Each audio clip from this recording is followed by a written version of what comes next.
Dr. Robin Falkov, and it's a pleasure to be here with you today. Can't believe it's Friday, my friends. This week has flown by, and I would feel very comfortable, or I do feel very comfortable saying that this is what the year is going to be like. We will blink and it will be Christmas again.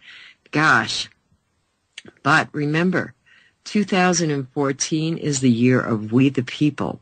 That means it's up to each and every one of us to get involved, participate, take action, talk to our friends and neighbors, share all of the important information that others might not have the ability or the time to pursue and find. So it's up to everybody in this audience, all of you in our big extended family, to do your part and make a difference by getting the word out. And for many of you who are too shy to start conversations and just start talking to people, start with a smile and turn up that sound when you don't have your earbuds in so others can hear what is going on. I hope you'll be playing my shows and many of the other shows here at Revolution Radio. For those of you tuning in for the first time, let me tell you a little bit about myself. I'm an Oriental medical doctor, a homeopathic physician. My website is healthfreedomrights.com. And see, I always forget what I do. Then I've got some additional training in other modalities as well as some Western medicine. But my focus is protecting our health freedom rights, all of our rights, especially our right to have access to that necessary information so that we can make informed choices. That is of critical importance, my friends, the ability to make those informed choices. And that is my focus, and that is the focus here at Revolution Radio. The focus and the commitment to bring that information to you. So I urge you all to join in, be part of this big family here. You can get involved with the chat rooms, with the roundtables in the evening, with volunteering for projects, downloading podcasts, which have a subscription fee of $4.95 a month. And if you can't afford it, guys, we want you to know everything is available for free on YouTube. So nobody has to miss out. Nobody will need to be wondering, oh my gosh, how am I ever going to follow up on that story someone told me? Because now you know how you can. And lots of ways. So I ask for your assistance in one of my little pet projects, The Power of the Dollar. Help that to go viral because it can do so much good for so many. For the network here, for health freedom rights, for many of our team members, there are a lot of people out there doing good work. And with the network, everybody volunteers. That's all of your hosts, the producers. We are listener-sponsored, so we rely on you. So that $1 takes that burden off, lightens the load, and when you know that there will be thousands contributing, you just do your part with that $1. But you can't rely on everybody else because that's always what seems to take place. Everyone thinks, I don't have to worry, somebody else is doing it. Do your part and you will be amazed at what you can achieve. So we have lots of things going on in the news. There are more updates about Gardasil and the increase in cases of human papilloma virus, and yet look at how many have been vaccinated with this very, very dangerous vaccine.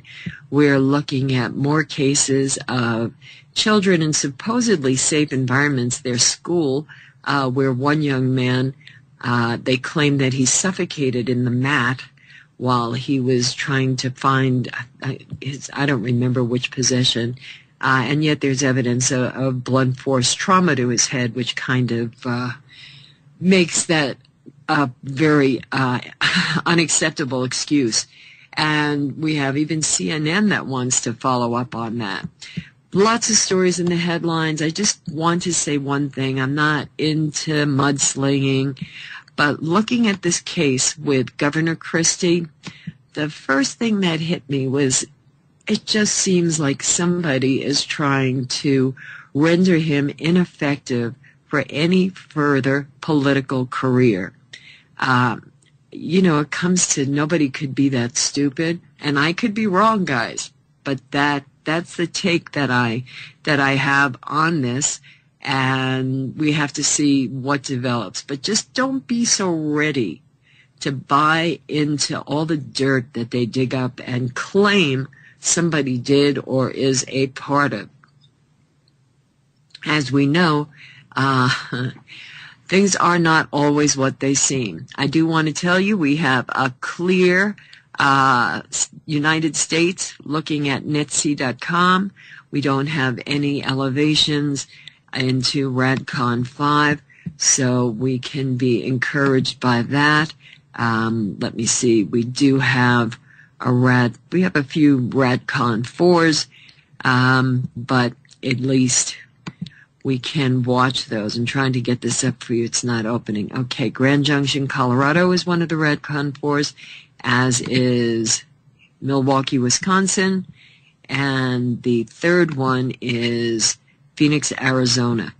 Now, I keep going over these numbers, guys, not to put you in panic mode and have you running and hiding in fear, but I do this because we need a lot of attention to be focused on the nuclear reactors here in the United States. And kudos to Germany and other countries, that are making the changes to protect their people by eliminating this dangerous form of energy, regardless of what the method is. So we have a treat in store for us today. Our very own team member, Melanie Richen, will be joining us. She is in Brussels and will be introduced to her colleague, Mike Myers. And we can get Melanie on the line, please, Producer Jerry. Coming up afterwards, we will have WH and some common sense and good conversation for all of you. So that is always fun to sort of review the week and see what WH has to share about it. And we're getting everything set up for you guys. I have to tell you, I will give out that link that Melanie shared with me for an interview that she did with Alfred Lamont Weber. And if this doesn't make you cry as it did me, I don't know what to say. Yes, please, Producer Jerry. Can we have Mike on as well?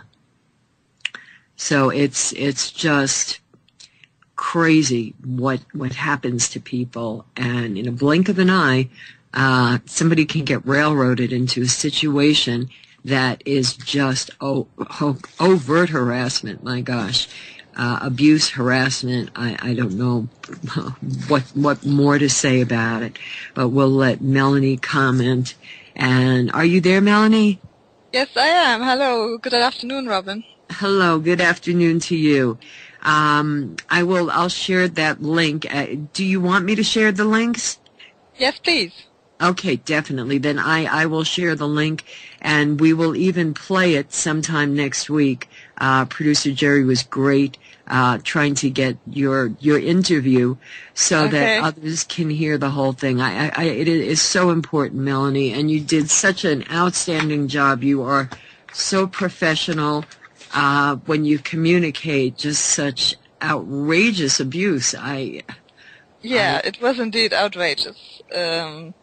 It was really felt like being kidnapped in front of my home and being handcuffed and taken to this psychiatric exam without any warrant, actually. So, they didn't show me the warrant at least. So, it was, quite unbelievable, actually, what happened. But luckily, I could convince the psychiatrist that we did this international studies and that all the scientific proof that I'm a victim of covered technologies and not crazy, So yeah, just a simple little point like that. Guess what? And you didn't go into detail in the interview. What did the doctor say when she realized there's nothing wrong with this woman? What did she tell you? Well, he was a man. Yeah, he said that okay. Well, we had this talk, and I explained my situation, and then he said, well, he had to give us a couple of phone calls and wait for the decision. And he did offer me to stay in the hospital, as he called it, to calm down and relax a bit. And I said, well, that's not an option because, I'm not stressed, I'm not nervous, I'm not anxious, and I have people at my home, with, the night before New Year's Eve, so there's no reason I should stay here to relax, as he said. Yes, or calm down, that sounds a little, I wasn't hysterical at all. On the contrary, I was very, level-headed and very calm, very cool. And so he went out. He said, well, I have to do a couple of phone calls and then we have to wait for the decision. And when he came back in, he just said, okay, you can go. Yeah. So he called my physician who confirmed everything I said that was true, that I was the victim, that I had all the proof, that we had done this radio frequency scanning in a controlled environment in a Faraday cage in a research facility in Belgium, involving 14 victims and a control group. So he confirmed what I said. And so, and obviously I must not have made the impression of somebody being paranoid or crazy to him. Yes. So he just, he obviously gave the evaluation that I was not crazy and that there was no reason to keep me in psychiatric care. And so he got that confirmed, and by the prosecutor, I guess. And that then they were very, very quick to release me then. So. Wow. Thank God for small blessings that they were quick to release you. It's just. Well, what does quick translate to? Did they keep you there for a couple of hours, or how long was it? Yeah, they came to pick me up. I think it was about 2:45 in the afternoon, and I came home. It was maybe 6 o'clock, 6:15. I can't remember exactly. So yeah, I mean, the whole afternoon basically, or a big part of the afternoon, I was busy talking to a psychiatrist and explaining him the situation. To my surprise, or not surprise, at least he didn't look too. He looked quite familiar actually with these things. It didn't surprise him at all, this kind of crime. And I think, but the ultimate reason why he didn't lock me up, why they didn't keep me there, was that I didn't indeed have all the scientific proof that proves that I'm a victim of non-consensual implantation by implant technology, nanotechnology. It was at one point he tried to, make an allegation saying, well, the symptoms you describe is something we find usually in people that are paranoid, or do you think you're paranoid? And then I said, no, I'm not, And also, luckily for me, I have surgical scars behind my ears without ever having done surgery. So I showed them to him as well, and he did not contest them. He said, okay, yeah, indeed. So he had no grounds, no reason to lock me up. And fortunately, I had participated in this international study from the International Center Against Abuse of Cover Technology, and I had irrefutable scientific proof. So he let me go. That's the amazing service that you are providing for so many, that documentation of this abuse, the scientific evidence from the testing that you make available. So it's just quite a recitation, or the interview to hear you and to watch you recount this. It's very powerful, and I hope it will wake many others up. And as we always say, Melanie, reach those that are having such a hard time because they're not accepted by their families or their physicians. So. Yeah, that is true. And Mike, who's here today. Yes, please introduce him. Yeah, it is my friend and colleague, Michael Daniel Myers, who actually is, one of our victims that we have scanned also, but the first phase. So this is scanning, radiofrequency scanning for radiofrequency emissions, but in an uncontrolled environment, just to find out if the people need further studies. And so we have done this with Mike in St. Anne in the UK. He will talk about it, I guess. And I've also interviewed him twice about his experiences as the Morgellons victim. So okay, hi, Mike. Well, hi. Good afternoon, Mike. Hi, Robin. So glad you could join us with Melanie. Yeah, I'm glad to be here. Yeah. So I'll let Melanie take the lead with you, so you can share your experience and how the two of you got together, met each other, and what your particular journey has been with this situation. Yeah, so I thought, Mike, maybe you could explain to our listeners what you explained to me, what first happened when you first, woke up from this surgery and noticed that something was very wrong. Yeah, going back to September 2010, I went under a general anaesthetic to have some teeth removed that were embedded in my jaw. It was only a short procedure, but when I woke up, the actual surgical gown was lifted to the waist. I was bleeding from the rectum, and I had like a gel substance in my inner thighs. This wasn't took seriously at all by the medical profession. I was ill for weeks afterwards, and then the Morgellons symptoms started more or less a week after that. But previously to that, I had the crawling sensations that seemed to be quite common. So, yeah. I believe so sorry. Of relation to the implant in some way. Obviously, it was, I don't know how it's related, but I believe that it is. So, yeah. How long ago was this? This was 2010, but I did notice several years before that gang stalking type of activities, which increased after this, as in like I could be tracked, which is common, in any location, literally, by unknown individuals to myself. This Morgellons, in my opinion, is no question, it's some type of terrorism. Literally, it's a terrorist thing. The only way to describe it. It's slow murder. It really is. Yeah, correct. Yeah, and so you also told me then that you had fibers coming out of your skin, and yeah, with the lesions, obviously there's the multicoloured fibres, but as I explained to Melanie in previous interviews, I found this stuff in my environment, surrounded the digital and electronic equipment, particularly. Sometimes around water as well, but more digital equipment.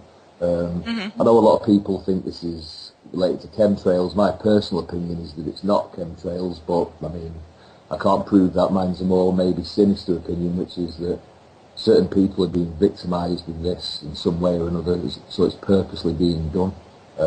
I've moved houses several times and had these fibres put in the house, somehow. So, I mean, the idea of the Morgellons, the chemtrails, I think that if, say, someone was going to do that, it would be dropping on everybody and surely affect the very people who want to create this, but that's just my opinion. So, I'm not saying chemtrails don't exist and they're not dangerous, but whether it's to do with Morgellons, I wouldn't think so myself. Yeah, it's certainly very strange that when you went first in for a teeth operation, that you found yourself, when you woke up, you found your gown lifted and bleeding from the rectum. Well, there's no question that I was assaulted, but I mean, yeah. It's very convenient of them to do it under a general anaesthetic, because obviously you can't be a witness to your own assault, which is obviously the idea of these sick individuals. Yeah. Yeah, and that really is very much how do you say what most of the victims of covered technologies, Morgellons is one of them, report that the symptoms immediately started or very shortly after they underwent surgery. It was a general anesthetic, but that was also my case, by the way. So. Yeah, I have a question for Mike. Yeah. Mike, you mentioned that it seems that there are certain individuals who are singled out. I've heard many reports like that. Who do you think those individuals are? Well, I think my personal opinion is that it differs from different individuals. I mean, I know there's a big opinion that it's basically just a government type of conspiracy or secret services, which may be the case in some people's circumstances, but this technology or whatever, why it was made, this Morgellons type of disease, whether it was originally for something of use and then used for sinister purposes, for a purpose it didn't supposed to exist for, or whether someone actually made this as a biological and digital sort of weapon. In other words, like I said previously, some type of purposeful terrorism. I mean, I believe that, you know, international criminal networks or even, say, religious fundamentalist extremists who have money could get hold of this type of bioweaponry. This is just my opinion, that I think that different people may be targeted by different groups, because not every targeted individual seems to have Morgellons, so it maybe is down to who is actually targeting and the reason why, maybe. Gosh, lots to explore. So, are you in Belgium at this time? No, I'm back in the UK now. Okay. And do you find that there are a lot of others who've had the same experiences as you there? Not here. I haven't found. No, I've not. There is a couple of individuals, but it's not anything like what here in the US or anything like that. But yeah, I have seen some people with Morgellons who didn't realise what it was. A few people, and I actually said to them, you know, what's that on your face? Do you know what it is? And they said, I don't know, I'm just giving this skin cream. And I could see there was like this sort of luminous plastic within the lesions. And I actually told a few people, I think it looks like Morgellons. And then I'd say to them, have you been under some surgery? And they said, well, yeah, actually, I did. So this happened with a couple of individuals, but obviously it's not proof, it's just circumstantial evidence, we say. Gosh. So what do you think, Melanie? What are you guys expanding to have a center in the UK? Well, actually, the person for the International Center Against Covered... Oh, I think we have lost Robin. Robin? Oh. Yeah, go ahead, Melanie. I'll get her back. Yeah, okay, thanks. Yeah, to reply to your question, we have actually the person that is scanning for the International Center Against the Use of Covered Technologies, ICAACT. ICAACT UK is actually in the UK, near London. So we have the good news to tell our public that in December, actually just before Christmas, we opened our facility where we will do the testing, phase 1 and phase 3 testing.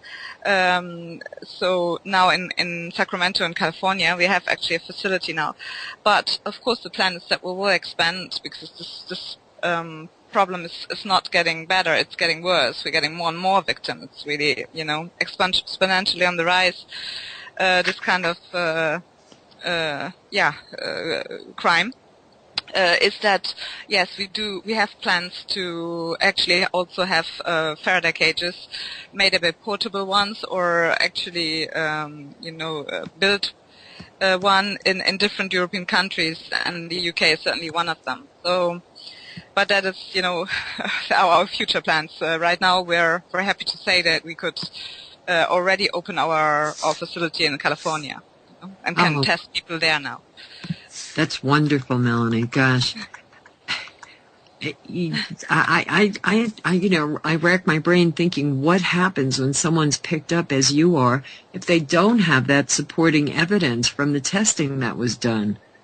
Yeah, then they are usually committed to a psychiatric facility and medicated beyond belief for paranoia or schizophrenia, things that, illnesses these people do not have. And what usually happens is then that they're victims by covered technologies, and then they get victimized again by the psychiatric community. So it was very crucial, and I believe it was definitely this scientific evidence that I had that saved me from the same destiny, and also the fact that my physician, my GP, was aware of this and had followed the whole history of my illness, if I may say so, and could also confirm that what I was saying is true, that I had indeed been part of an international study, and that we did this test in Faraday cage. So that saved me. but so many others, most of them are then, picked up and locked up, which is very sad. And So, do you have that proof, Mike? Have you been tested? With the radio frequency scan. Yes. Okay. Yeah, I have. Yeah, I've not been in the Faraday cage yet, but that's obviously another step. The medical imaging would be nice, but in England, there's no way to actually get a scan by request. You have to request to your doctor, and during the process, you probably get sectioned under the Mental Health Act for even trying to do that. So it's a bit of a trap. Medically, it's a trap. Yeah.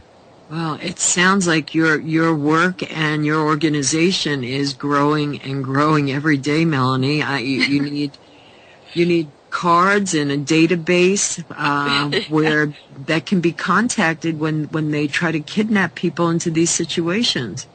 Yeah, indeed. Yeah. But our organization is growing, but that also gives us an indication how huge the problem actually is. But we are hoping now in the course of the International Center against Correctional, and we offer free of charge radio frequency information. Find out if you think you are victimized by correctional by the evidence, and you can turn to us, so we can scan you free of charge for the detection equipment. Melanie, your sound's breaking up. Can you start over and repeat that information, please? Yes, I said that. Thank you. It's the International Center Against Abuse of Covered Technologies, ICAACT.org, and we are organizing free of charge radio frequency scans for people that think that they might have been victimized without their consent by covered technologies. With the detection equipment, we can provide people with evidence. The other one is EUCACH.org, European Coalition Against Covert Harassment. With this organization, we're working more on the lobbying. We're lobbying the EU institutions to create appropriate EU legislation to protect our citizens from this kind of abuse. Okay, I thank you for that contact information.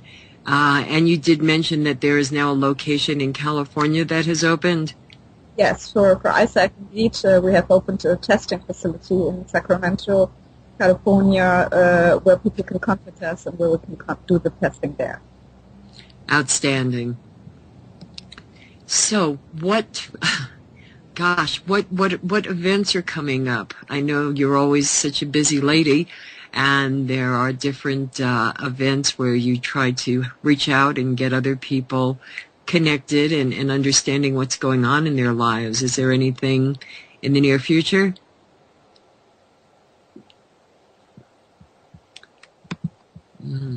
I think we're having some technical difficulties, Producer Jerry. Are you able to hear me, Melanie? Yeah, we lost Melanie. I'll try to get it right back. Okay. And how about you, Mike? I'm still here, I think.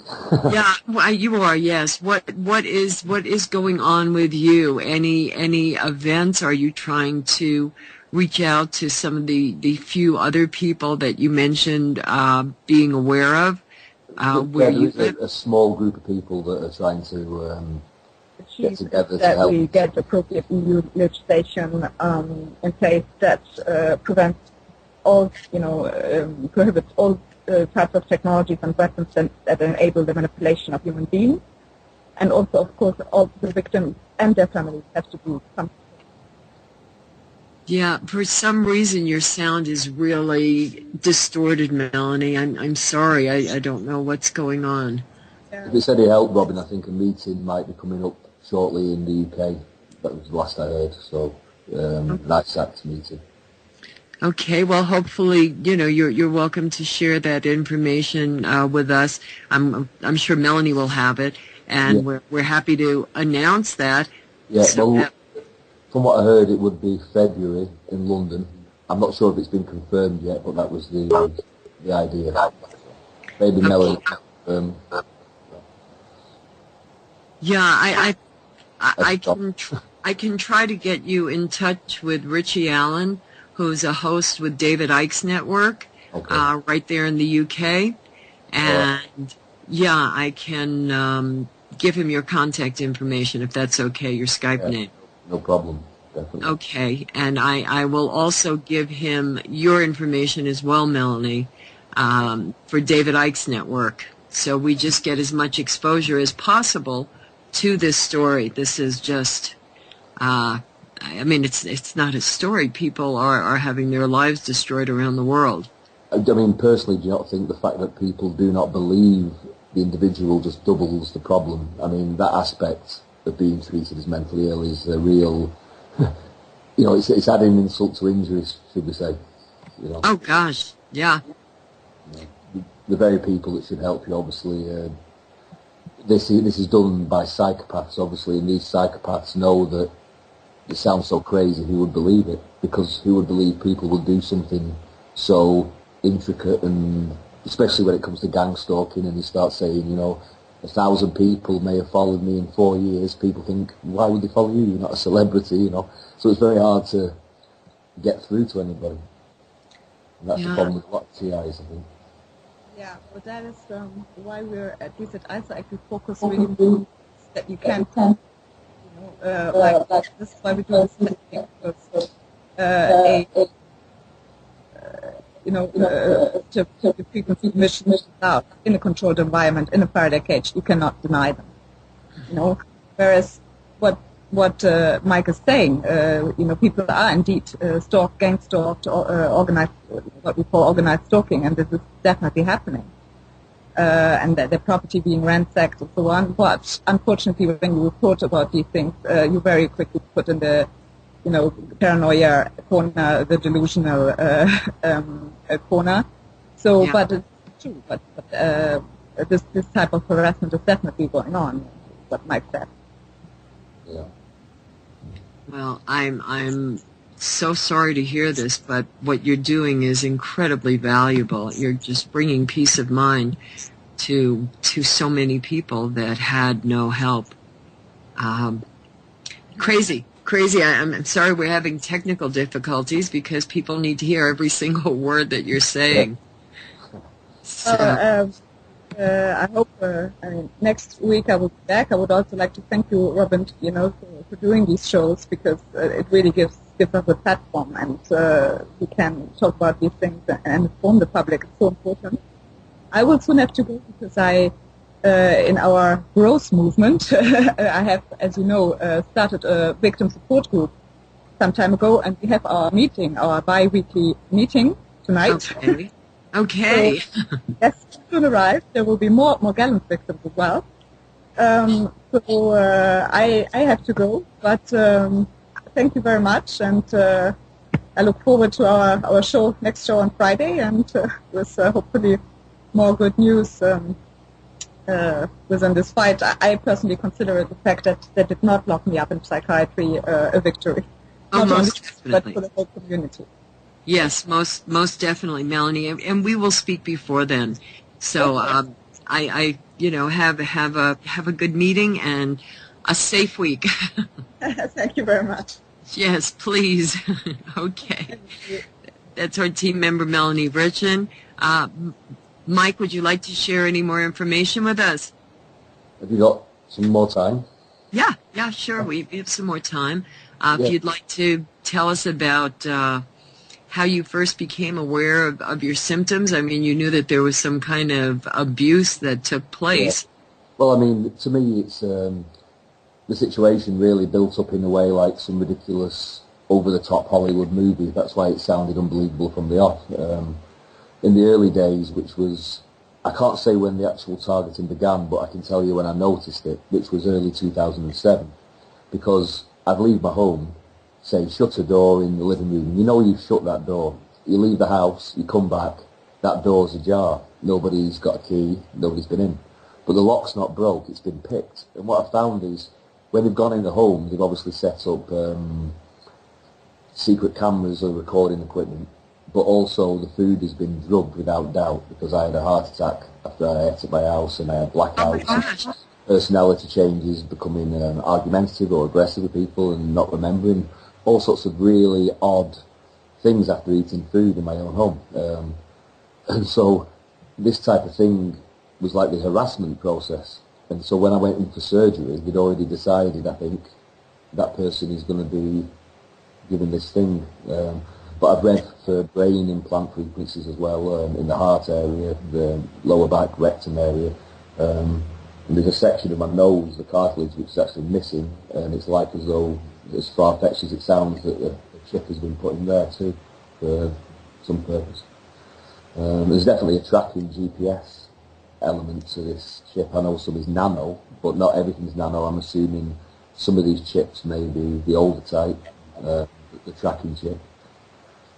Because I pick up the metal in the same areas, a metal fragment detector picks up at the edge of metal apparently, so these are all things towards the proof in the end.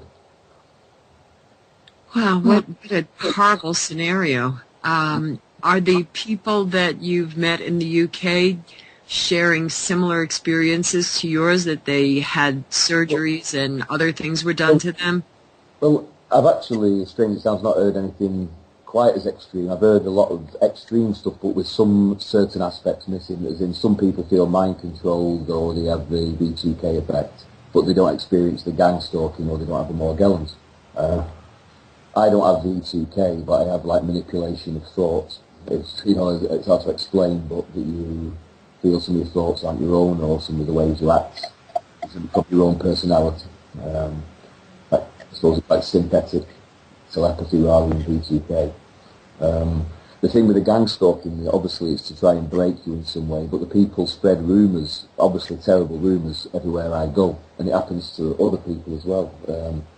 Say, like, you go to a bar, you buy a drink, the staff are friendly, you sit down, you go outside, have a cigarette, come back in, the bar staff have changed, and they're looking at you like you really are the worst person ever. So it came to my attention that one of the comments was to call you some type of sex offender. And the other favourite one is calling you a racist as well. So they took them two together. And I realised, because a lot of women were angry and stuff, and so I realised bit by bit they seemed really angry in the way that you'd only look at someone if you thought they were some type of, I don't know, some type of sex offender. So I find that part the most irritating, because it's defaming your character. So you're the very people that should know what you're going through have got the entire opposite opinion of you than who you actually are, which obviously is to do with the isolation process. Because if you're isolated, well, it's easy to enter the home, pick the lock, or to spread rumours, and to eventually, obviously, potentially, get the person sectioned under the Mental Health Act. Wow. So sorry to hear all of that.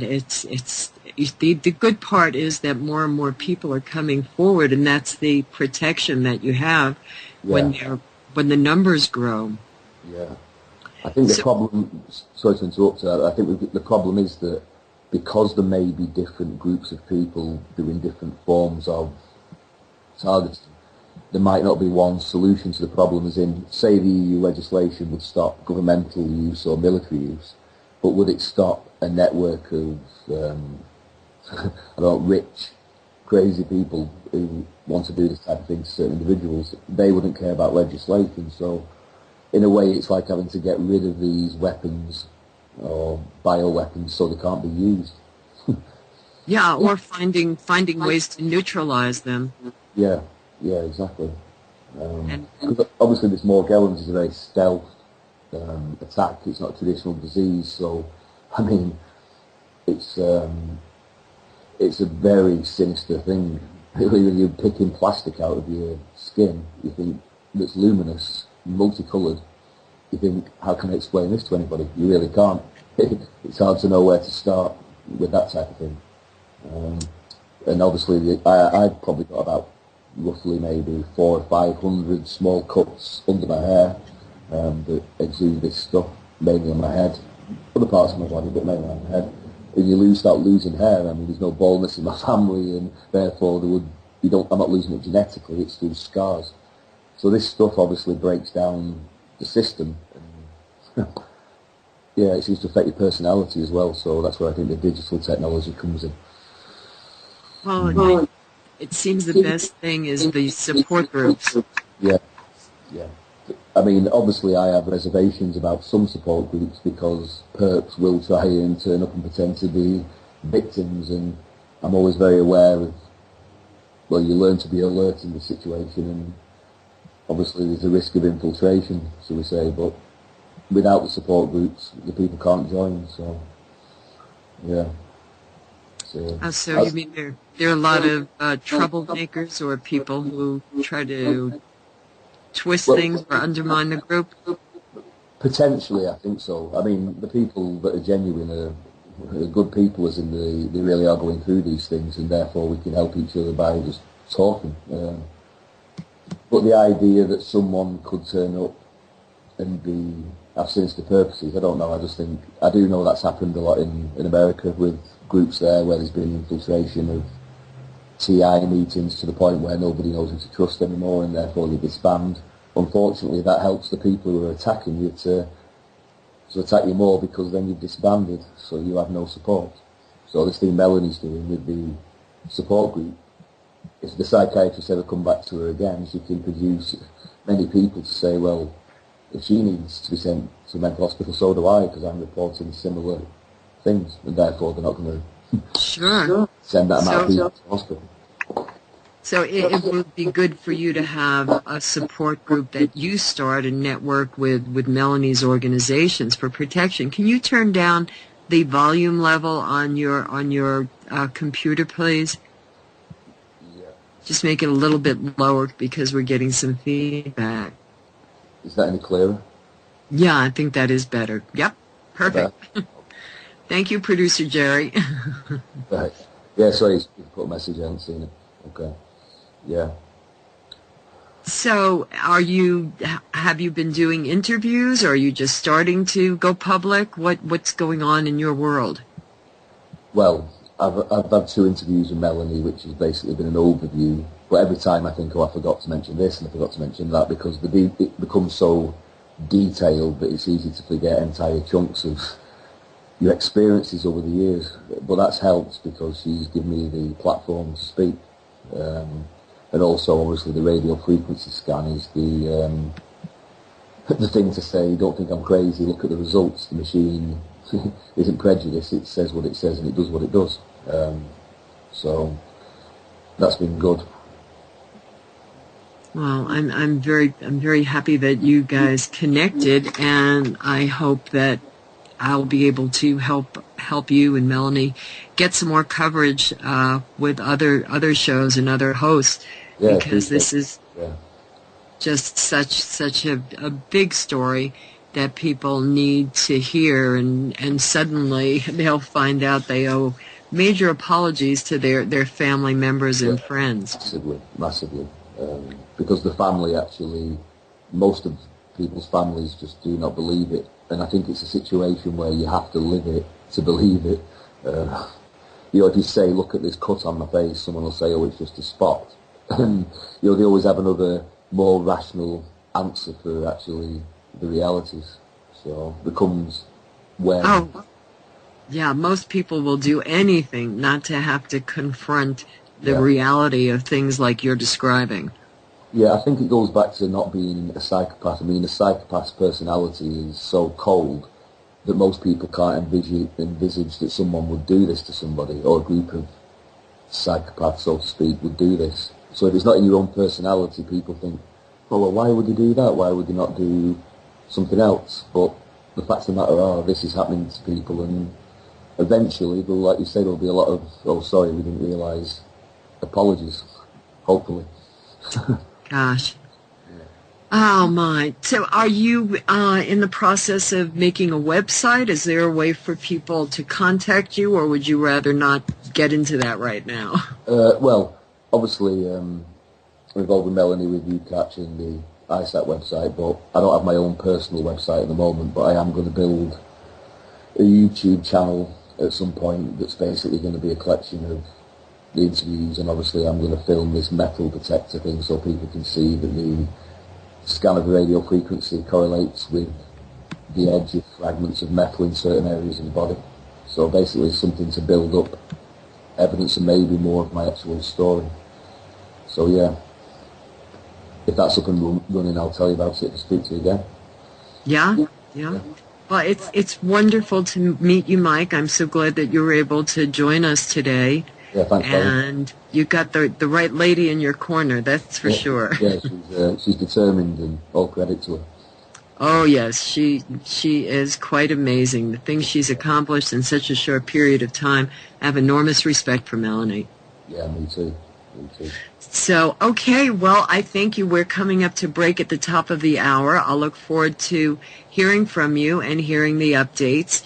And feel free, as I mentioned, you'll certainly let Melanie know, and she can let me know, or you can contact me directly with breaking news. But whatever we can do to help, we are happy to do that. All right, Robin, thanks a lot. Thanks for your time. Okay, my pleasure. And that was Mike Myers, a colleague of our team member, Melanie Richen, talking about his experience. And guys, you need to have more of an open mind when somebody tells you how concerned they are about weird things that are happening around them, that they have strange physical ailments and sensations in their body, and just different things. And many of these tie in after hospital experiences, as Melanie has explained to you, and Mike as well, where you're going in for dental surgery, and you find that they have done something to you because there's bleeding from the rectum, and there's other signs that they were in the wrong part of the body, obviously. This goes on. The stories are growing and growing and growing, because you have to recognize so many people are afraid to come out and say anything because they've been ridiculed and because they don't want to be considered an outcast in society. So you have to know that this is real, and you have to, please, you have to give people the benefit of the doubt and be supportive instead of destructive. It's time for all of us to come together and help each other. Might sound trite, but that's the bottom line. That's what will change things on this planet, because we must cease being manipulated by the lies of divide and conquer, and we must recognize that we share this planet with all living beings, and that it is time for us to make this a reality, that we will not be divided. We will not be turned against our fellow man. We will not buy into the hatreds and the lies because of skin color, religion, country of birth, political party, sport team, shape of your pinky, the way your eyebrow looks. I mean, any kind of insanity that takes us away from that bottom line reality that we all share this planet together. And I'd like to urge everyone to keep in mind, with extreme weather, you need to pay attention, and you need to keep a lookout for those animals that are living outdoors where they should not be in extreme weather, and try to speak with the owners or else report them to authorities so that these poor creatures can have a shelter where it is warm. There have been so many reports and pictures shown of these poor dogs and cats that are frozen to death outdoors, and these horrific owners that it's too cold for them to go out, so they'll throw some food out the window. This is criminal negligence. This is abuse, and there are more and more serious repercussions that are taking place, and they are needed, and they are needed, and they are needed, and they are needed, and they are needed, and they are needed.